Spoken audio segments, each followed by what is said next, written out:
Yeah, that's one of my favorite websites is imright.com. Not familiar with it. But do you...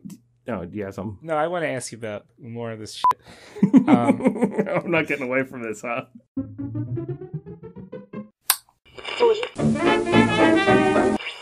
This is Delta 1400 security.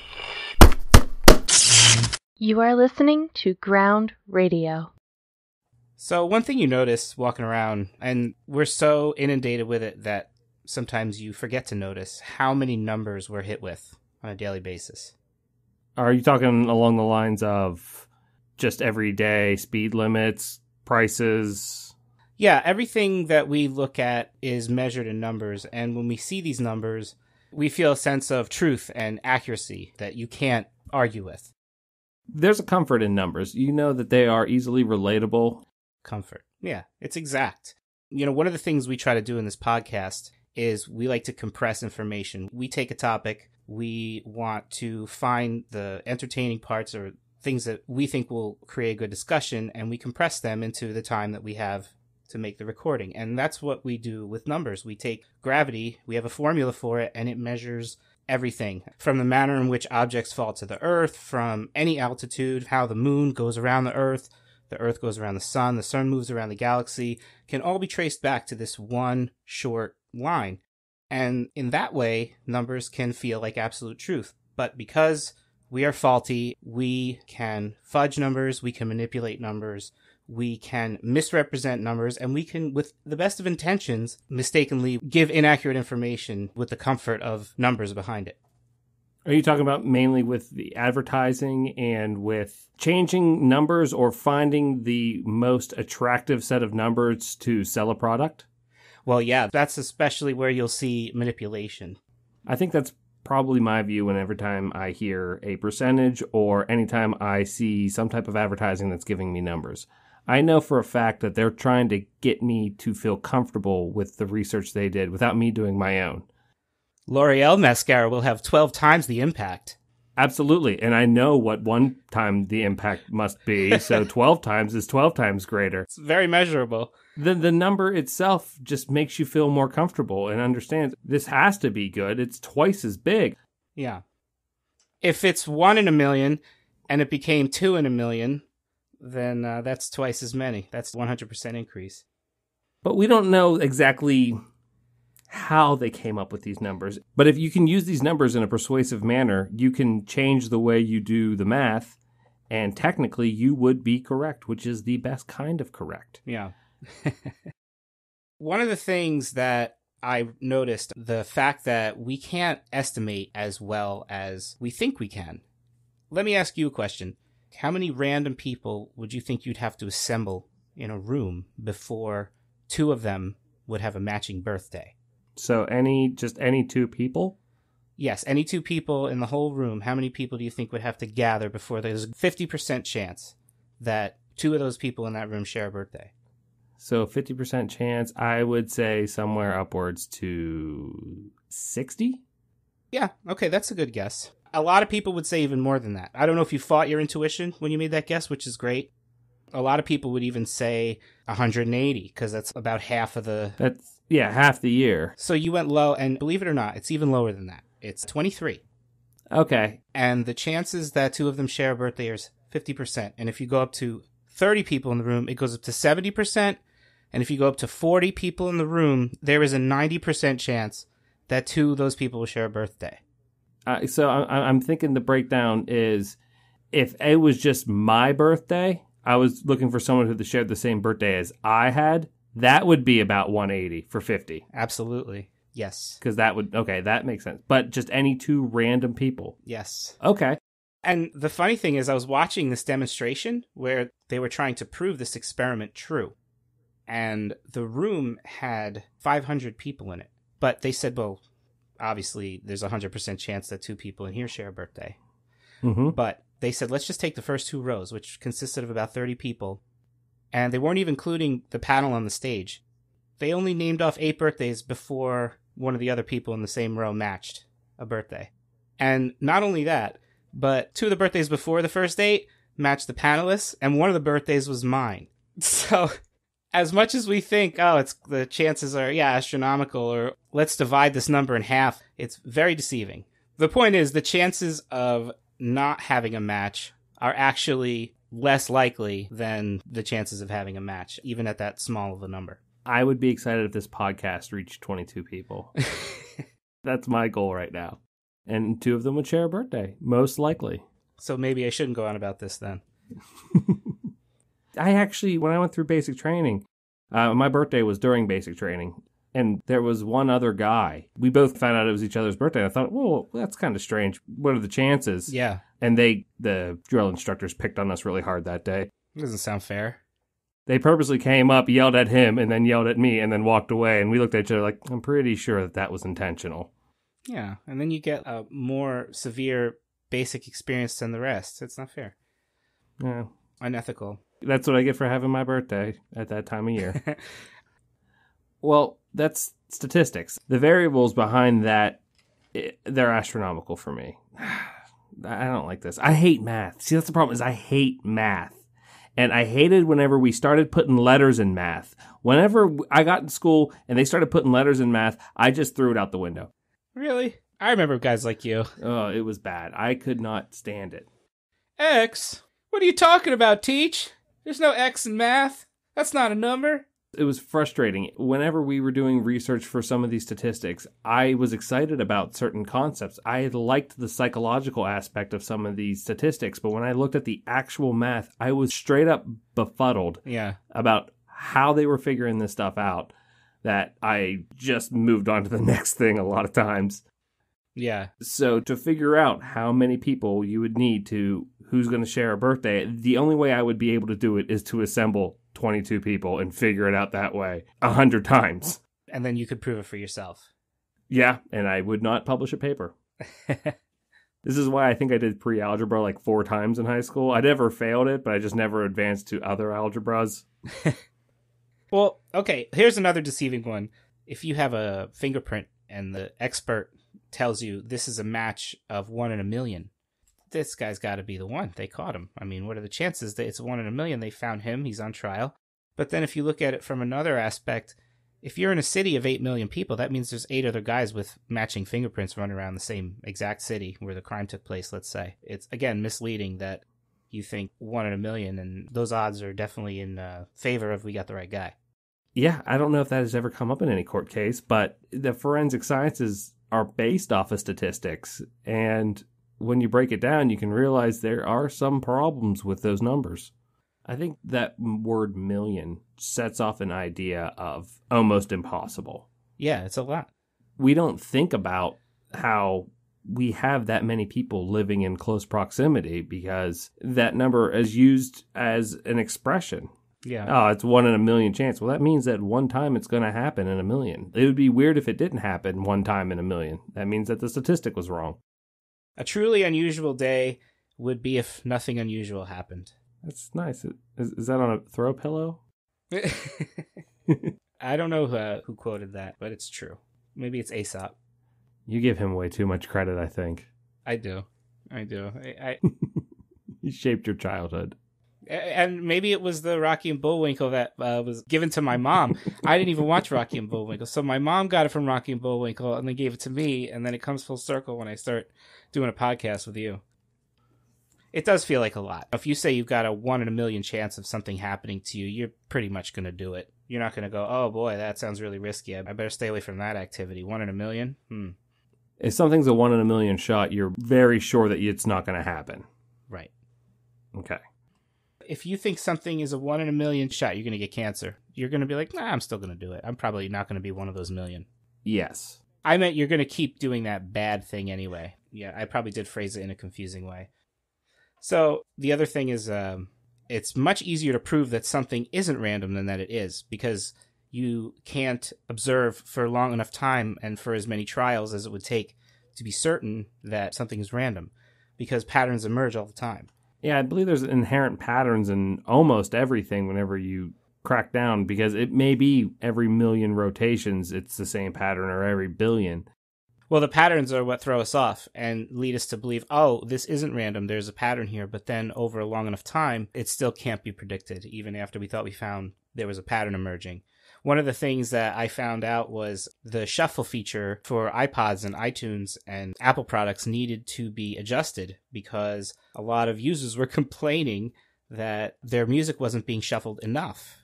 And so they had to add conditions so that, let's say, the same genre doesn't play 4 times in a row, or the same artist doesn't play twice in a row.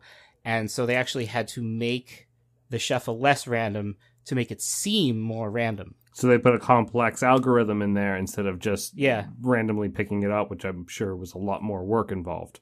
Yes.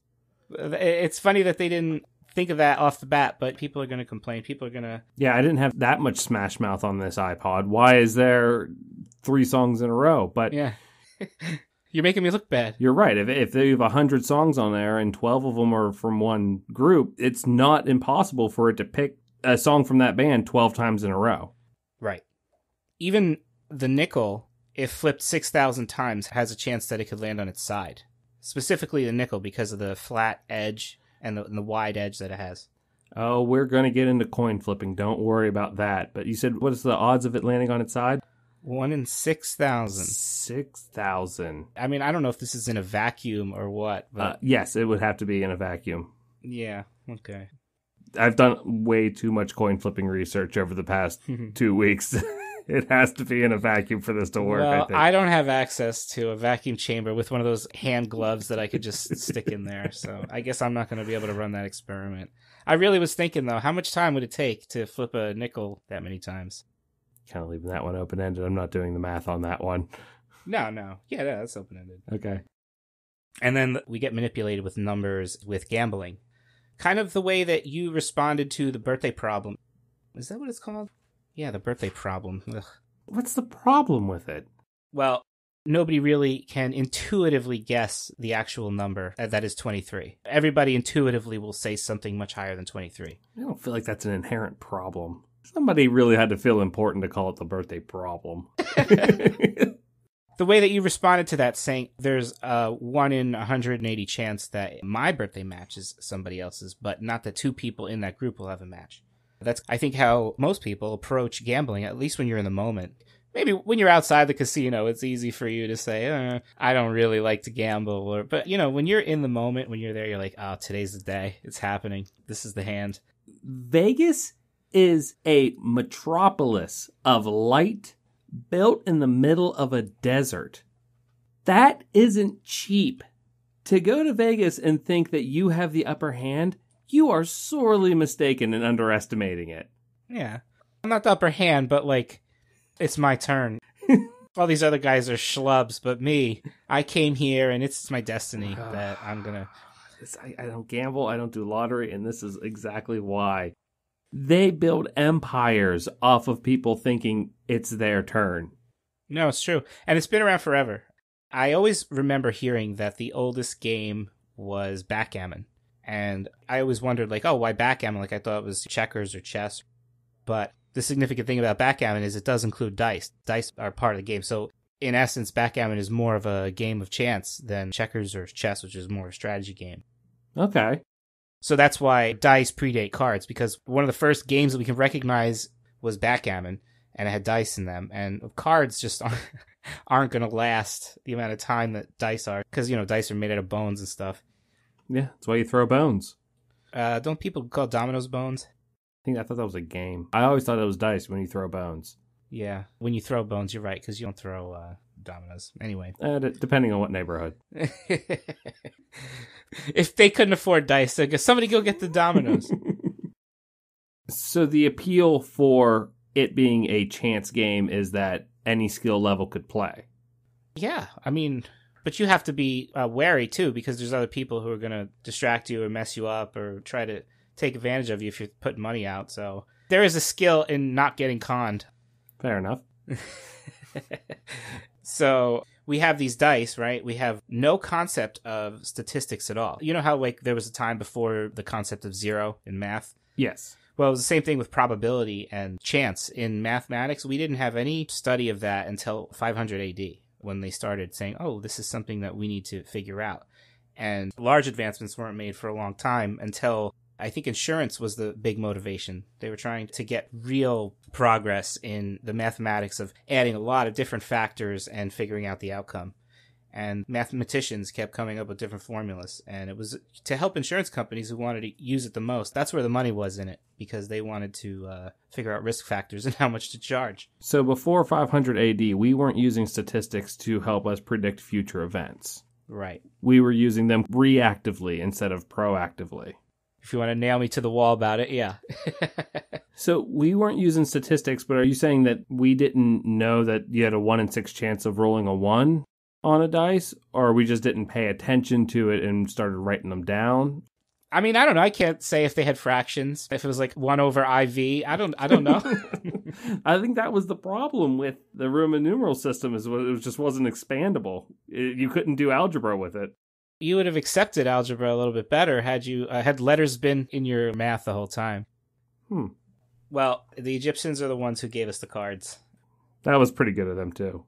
Yeah, and the French are the ones who changed it to red and black and the way that we see them today with the 4 suits that we see. The original suits, which Egypt and all these Middle Eastern places, they do not necessarily have the diamonds, hearts, clubs, and spades. The original suits were the polo stick, the sword, the goblet, or the pimp cup, as I like to call them, and the coin. And they still persist today, but the French were the ones who gave them red, black, and marketed them with the simpler to draw suits. And so, once again, the French culture has embedded itself in how we live today. Yeah, I think we would be really big in France. We've talked about French culture, I think, yeah, at least half of our episodes. I know 3 of them at this point. The cooking, we get our cooking from them. Yeah. We get our language from them. We get our playing cards. Sacre bleu. Ugh. That's all I can say. I slept through 2 years of French. I don't even want to... Even reading some of the stuff, I feel terrible that I can't even come close to pronouncing it, even though I spent 2 years of my life trying to learn it. So you mentioned a Monty Hall problem. Yes. Okay, that was Let's Make a Deal, correct? That was from the game show Let's Make a Deal, but there's a lot of factors. Go on. Well, you mentioned it, and I did look it up. I have a huge problem with this whole thought exercise. Okay. Why don't you explain the parameters, and then I'm going to tear it down like a house of cards. Well, for those of you who don't watch Let's Make a Deal, and I can't stomach that show, by the way, and the main reason I can't stomach that show is because of the costumes that people wear. It's really embarrassing for me to watch. I just can't. Yeah. Like the overexcitement on The Price is Right, that's good enough, but at least they're just wearing a shirt with a name tag. You know, maybe it says Bob Rules on it, and that's cool. I'll represent. But dressing up like a banana doesn't work for you? The costumes they hit me the wrong way, man. And so anyway, I can't watch the show. I know they revamped it with Wayne Brady, and good for him. Now, I don't know if he does the door thing either. Did he? Do you know? I do not watch this at all. Okay. Oh, well. Do you hate the costumes? Yeah. Yeah, that is a huge turn off. You know how much bigger of an audience it might even have if they just didn't have that gimmick? It could be mainstream. But anyway, so in the old school version, the host name is Monty Hall, and the game is for the contestant to be in front of 3 doors marked 1, 2, and 3. The contestant is asked to pick one, and then when he or she does, in their ridiculous costume, Monty responds by picking another door that doesn't have the prize. The main prize is a new car, I think, at least in the problem that they show. It's always a new car. So the other 2 doors have something of little value. I think it's supposed to be funny. They put a goat or something back there, or it's empty. I don't know what they do. They call it a zonk. Is that right? I believe so. I didn't get too into the details. So the person is now faced with a dilemma. What do? Do I stick with the choice? I know that one of the doors that he just opened is empty. Did I pick the right one, or should I switch to the other unopened door, and that is where hopefully the car will be? A lot of people, based on their gut feeling, might stick.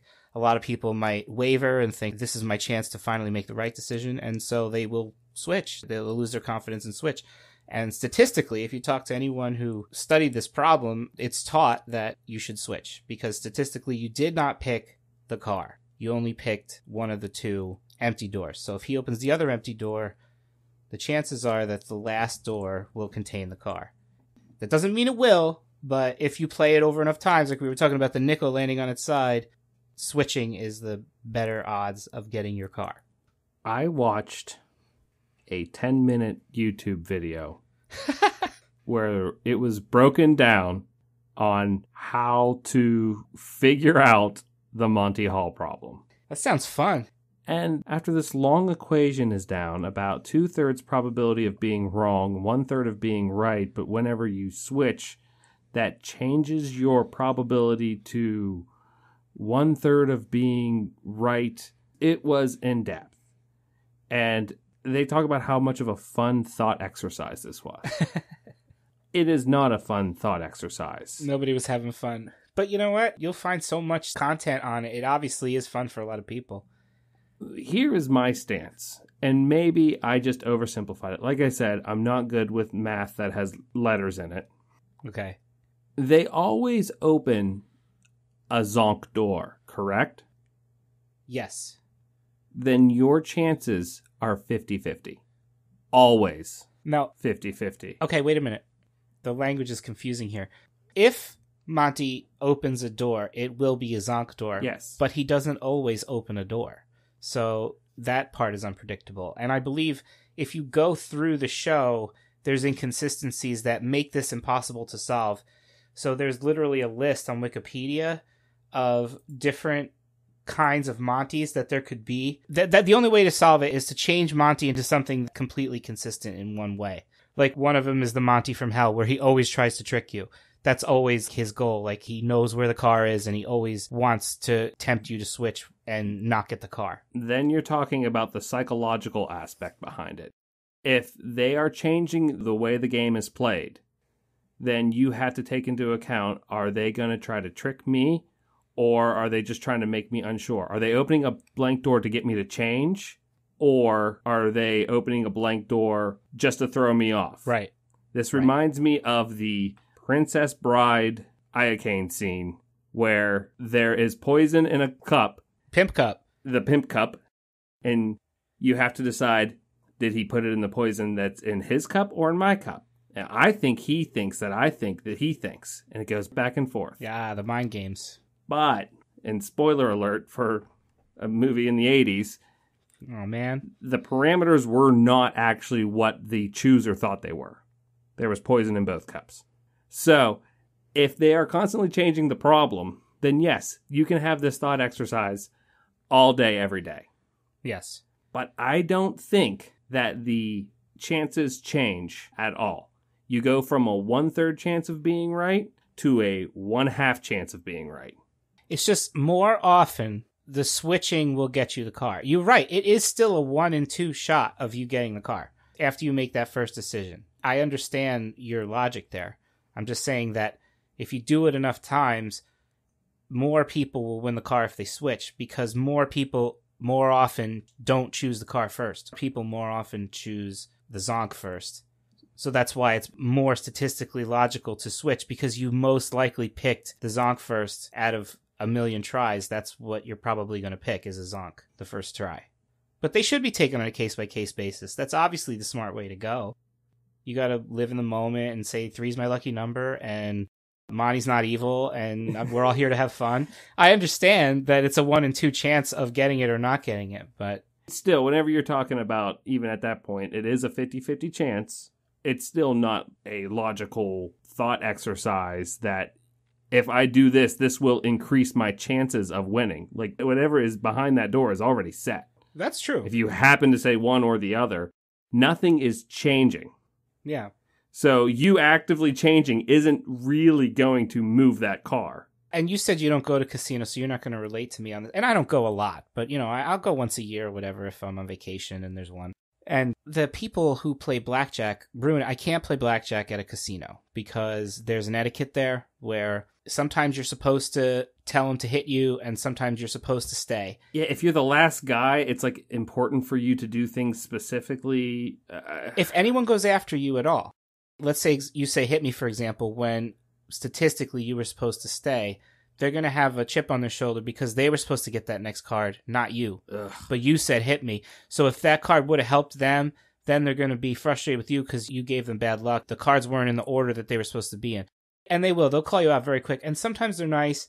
You know, they're like, oh, that's okay. You don't usually play. I understand. Yeah, no big deal. But you could tell that in their hearts, they're like, you are ruining this table and I can't have any fun. My favorite casino of all time is the one from Vegas Vacation. Yeah. The one after Clark hits the wall and has to go to that cheap off the strip.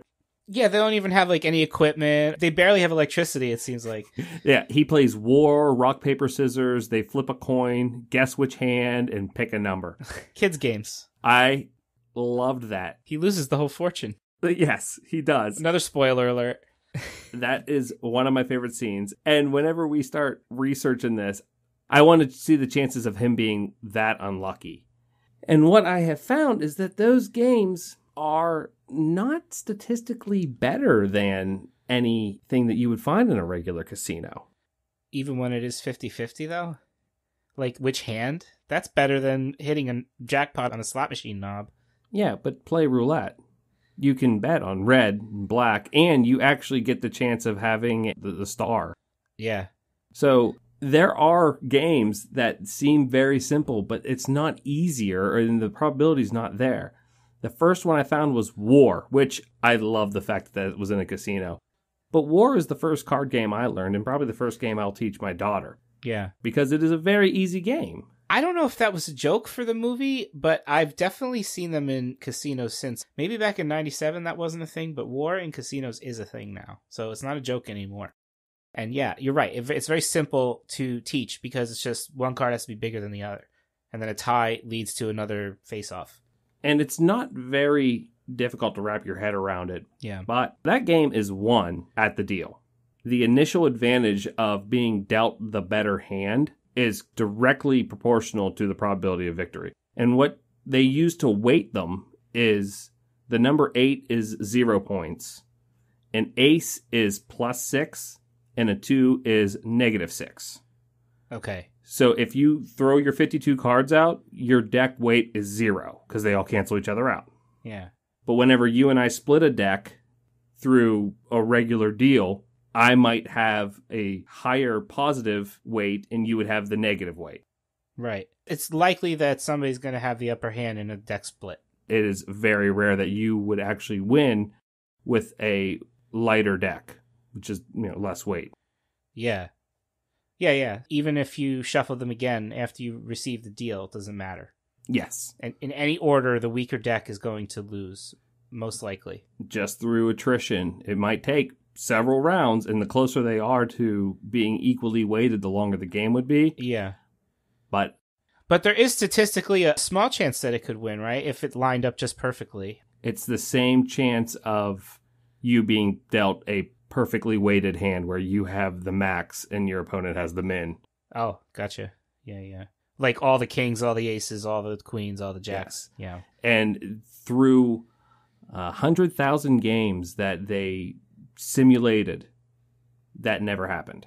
That the lower deck beat the higher deck. It never happened that you would have all the advantage on one player and none of the advantage to the other. Yeah, gotcha.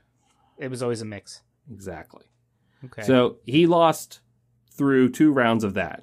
Then he goes over and goes to the rock, paper, scissors game. Yes. Have you, sir, ever been part of a rock, paper, scissors tournament? I have never even known that they exist in this hemisphere. I took part in one in Korea.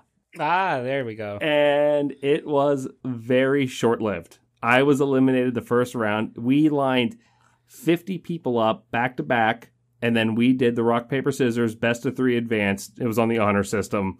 I was done first round. Wow. That's disappointing. I was really hoping. So wait a minute. So did you sign up for this? Did you have to get in line to play rock, paper, scissors? I did. Yeah. Me and a bunch of friends. And my one friend got to the finals. Yeah. We were really cheering for him because, why not? Well, yeah, sure. I mean, that's a real good resume stuffer. He did not win, but we all got a t-shirt. All right. And the shirt said rock, paper, scissors. And on there was hand signals and it was scissors, paper, rock because why not? They did it backwards.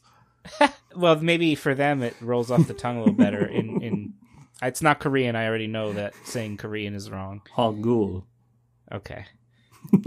Thank you for that. Thank you. When you say that you were eliminated in the first round, how many times before you were eliminated? Only one. I did not beat the first guy. Oh man, how anticlimactic can it get? I see, because I didn't know the rules when I went there. Yeah. And I thought, okay, well, I'll do this, and then maybe I'll go to another bracket, and they're like, nope, you lost. Well, that's it. That was a waste of a walk. What did you throw? I throw scissor. You threw scissors. Okay, that's a solid one. They're all solid, at least in one aspect. I have dishonored my family and my country. I failed miserably. Yeah, but you said your friend, he was American too. He did all right, so you're not responsible for the whole country. Yeah. He got to the final, and I think they played best of 5. That's when it gets good, man. That's when the psychological games kick in. And that is kind of important. Like, you need to play a couple warm-up games with someone, and then it's like, okay, we're going to play 5, and then the next 3, it's best of 3 there. Yeah. That's where it works. But they had home field advantage. They can make the rules. Yeah. We are allies with them. I am friendly with them. I'm frustrated because you have your rock, paper, scissors story, and all I have is I'm a friend of a guy who was in a rock, paper, scissors tournament. When you get beat by rock, you feel stupid. That's the problem with throwing scissors, because everyone's going to throw rock, and then you're like, but they're smarter than that, and then they throw rock. Yeah. Because rock does feel the strongest. I do remember playing rock, paper, scissors as a child with kids who would legit think that like rock beats everything. And you're just like, no, you don't understand. There's like a system here. And they're like, rock beats everything. And then they put that rock in your face and you're like, okay, you win. Shouldn't have thrown scissors. Those kids weren't really hard to psychologically beat, though. Well, it's true. But they always got the best swing, The one where you could like kick the branch. Do you have a strategy? No, I haven't rock, paper, scissored in quite some time. Maybe it's time to bring this up with the kids. Yeah, I mean... Do we have to, like, solve family dilemmas with rock, paper, scissors now? Is it about that time? That's not the best way of doing it, but I mean, it is something that you can do. I was reading about it a little bit. Well, I wanted to ask you, too, like, I'm so mad you only did it once, too. There's this whole thing where you are supposed to memorize, like, okay, people will likely throw the one that would have beat. Like, if they lost. You are talking about the conditional response. It's a win, stay, lose, switch. Okay. So if you win with rock, there's a higher chance you're going to throw rock next. Okay. If you lose with paper, there is a low chance that you're going to throw paper next. Right. And you're supposed to capitalize on that. And what I was reading was there was a psychological aspect to it. And they said that people use this, but then... Also, part of the studying was that people who are blindfolded statistically do better. Okay. So they're not all these people who think that they have this intuition about how to psychologically outdo people might be misled once again. So, from my understanding, the best theory to use is random. Okay. So do not let your previous throw or what you think the other person is going to throw influence you. Yeah, and that's what a blindfolded person would be throwing is random. So does the blindfolded person not know if they won each game? Like, they would throw 3 times, and then afterwards they'd be like, okay, you won the first one and the third one. I didn't see a video. That would make the most sense so that it wouldn't influence their judgment. Subsequent, yeah. So choosing randomly when both parties are doing it is called the Nash equilibrium. Named after John Nash, who does a lot of things in game theory, so much that I just got into a rabbit hole with that one, and my brain started hurting. Yeah, because it's math, yeah. He was the one that movie, The Beautiful Mind, Russell Crowe played him. That is the ideal strategy for rock, paper, scissors, is to not be predictable. Mm-hmm. And the conditional response of the win, stay, lose, switch, it is subconscious. So you won't even realize you're doing it. My theory of throwing scissors does not work. That's my favorite one to throw. I'm just saying that now because hopefully I can just start switching to paper and I'll throw people off just because I announced it. Well, switching to paper is you making a conditioned response because paper would have beat that guy's rock that beat your scissors. Exactly. Mm-hmm. Do you like to crack your knuckles before you play rock, paper, scissors? No. Do you do it? Do you throw on scissor? Because that I found to be a problem. No, it's 4. Or do you throw on shoot? It's the fourth one, right? Yeah. See, every game I play, the first one doesn't count because they throw, and it was like, whoa, we didn't get shoot yet. Well, I find that surprising because you're like the salmon that found his way back upstream. I'm surprised that you still are having this struggle now that you're home in your little pond that you were born in.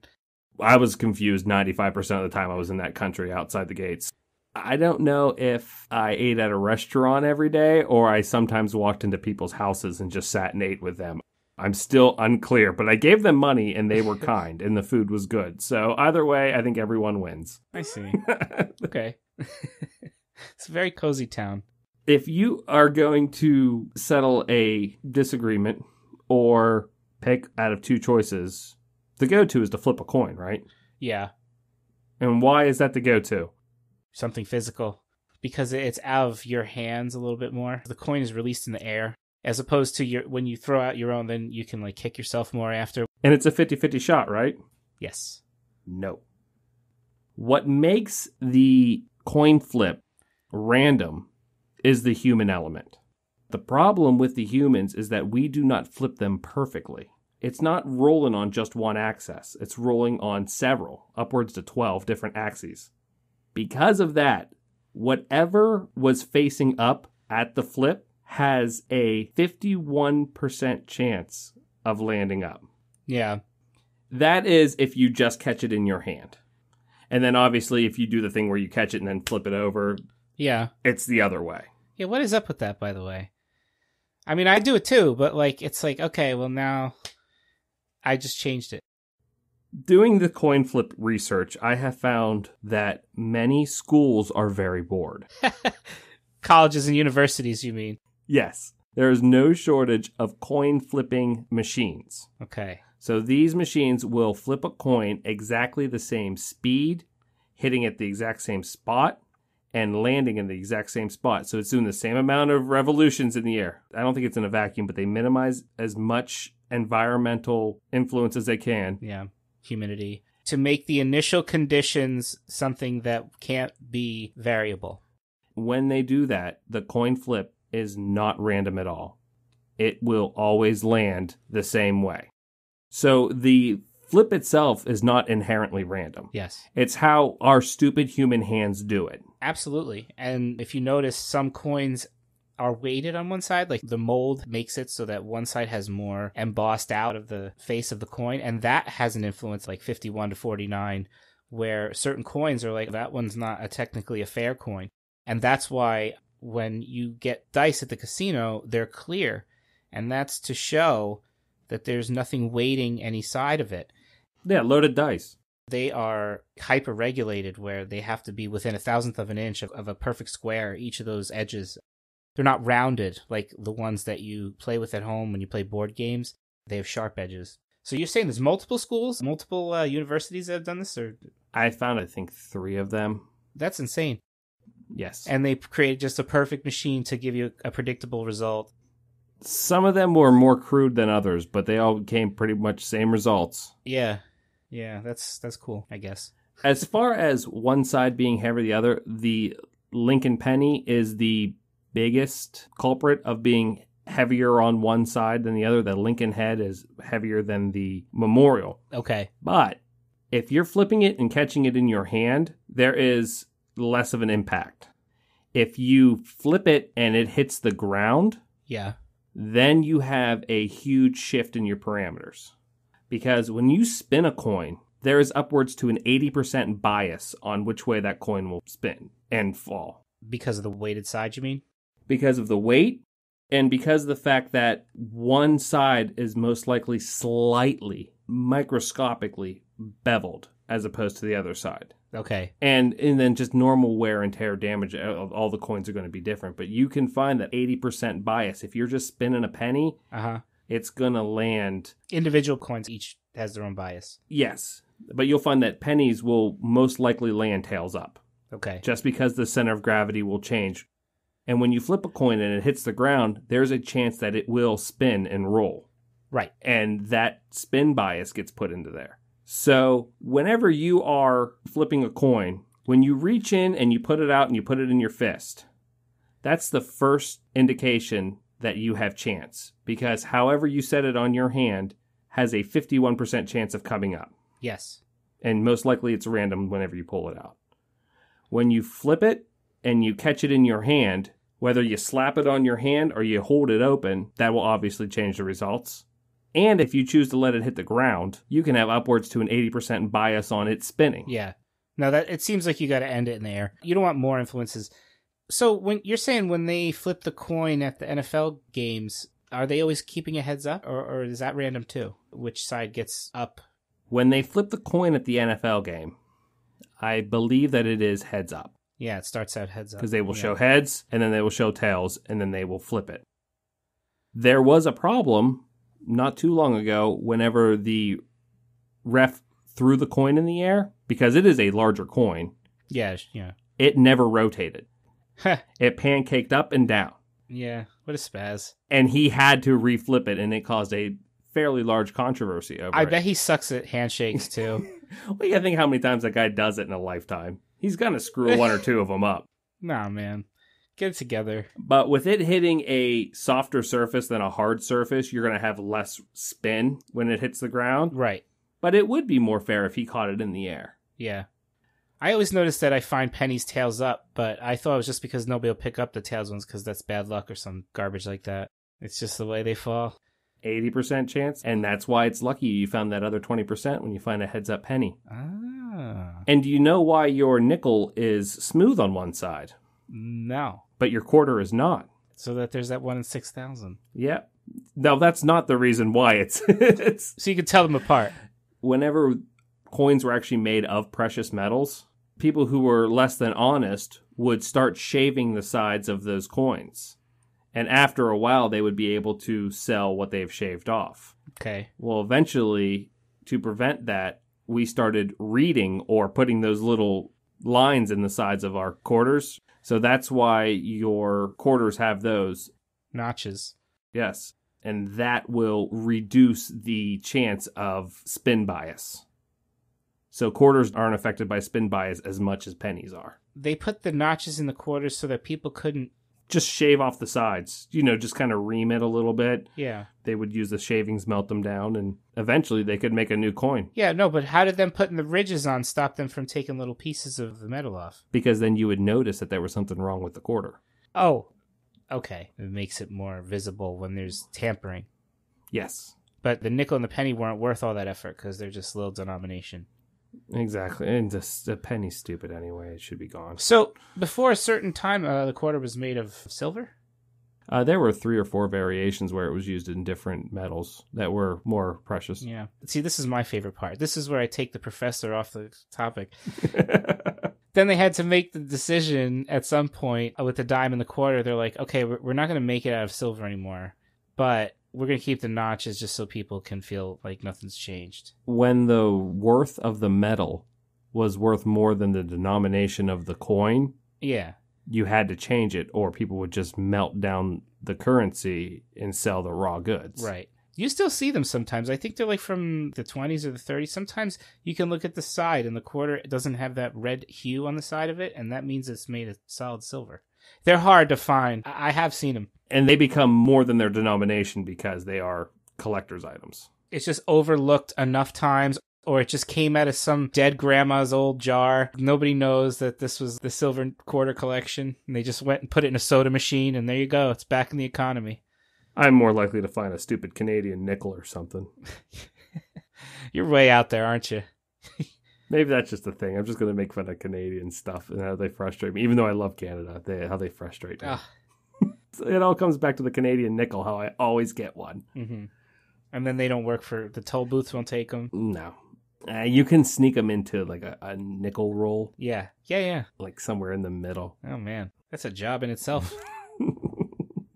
And then back on topic. All right. If you insist, Professor, we'll get back to it. And then Clark goes to guess which hand, where there is something in one of their hands, and you have to guess which one, 50-50, which one you had to pick. That one's simple. There's nothing really great about that. But do you know how magicians do that? Well, I'm not familiar with... I thought that there was a sleight of hand going on where they distract the person and then make a switch in the middle of it. But you're saying it's a little more complicated than that. Well, a magician will be able to guess which hand you have something in. And I don't think they do it as much anymore because it's kind of played out. Okay. But they used to say, take this quarter and put it in a hand, don't show me. Now I'm going to turn around. Now hold that quarter in your hand up to your head and think real hard. Okay, put him down. And he turns around and he knows exactly which hand your quarter's in. Okay. That is because of two things. One, you most likely have a huge red mark on your forehead on the side which your hand is. And two, your hand will be more pale. And why would that be? Why would your forehead have a mark on it? Because you're holding it up to your head. Oh, okay. So like sleep face. Yes, you would have a red mark on your forehead. Yeah, okay. So that they don't do that anymore, but hey, you can really use that on your niece or nephew and they'll get a kick out of it. That's right. Pass it on for just the Santa Claus years, I like to call them. Mm-hmm. Before all the magic is gone. It's a step up from I Got Your Nose. You're right. It's a little more sophisticated. And then finally, Clark Griswold loses a game of pick a number. And that may be my favorite part of that casino. He's standing there staring at a guy. And he's starting to mouth 3, and then he stops. And he's like focused. Yeah, he's trying. And this guy just is deadpan, doesn't care. Yeah. And he yells 4. And the guy's like 7. It was instant, too. How unregulated of a game is that?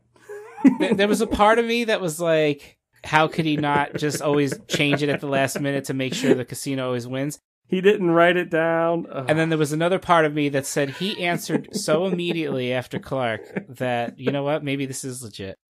So that is how good I am at numbers. Is that would be my casino that I would go to just because I know how to play the game and I don't have to worry about odds. I can tell that there's a 1 in 10 or a 1 in 2.